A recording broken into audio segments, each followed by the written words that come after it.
භූමිකම්පාවක් කියන්නේ පෘථිවි කබොල හදිසියේ සෙලවීමයි.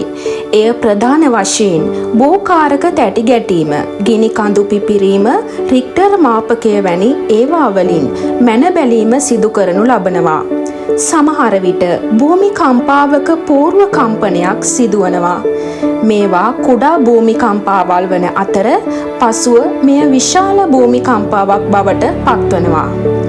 විශාල භූමිකම්පාවක් සිදුවන තුරුම පූර්ව කම්පනයක් සිදු වූ ආකාරය විද්‍යාඥයින්ට පැවසිය නොහැකි. සාගර පතුල යටද ඇතැම් විට භූමිකම්පා සිදුවන අවස්ථා ඇත.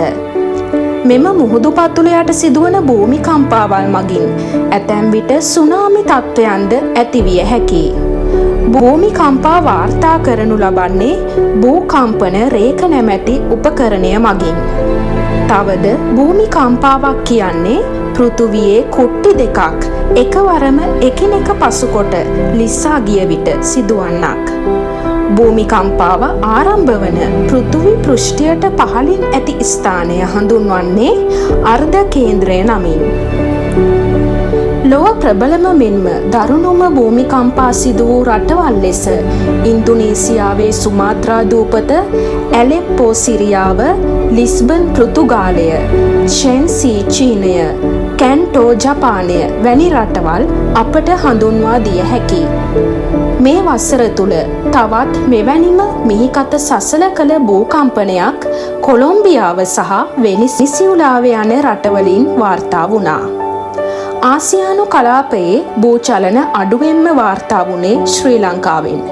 නමුත් එම වාර්තා කණපිට පෙරළමින් මෙරට ප්‍රදේශවල තැනින් තැන මෑත කාලයක සිට භූචලනවල වැඩිවීමක් දක්නට ලැබෙනවා.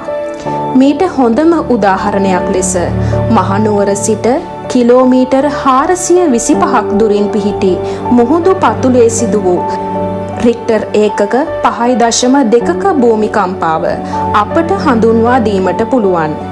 රික්ටර් ඒකක 3ට වඩා අඩු අගයක් ගන්නා භූමිකම්පා ශුද්‍ර භූමිකම්පා ලෙස හඳුන්වා දීමට පුළුවන්. ඔයාලට වැදගත් වන තවත් මේ වගේ වීඩියෝස් බලන්න channel එක subscribe කරන්න.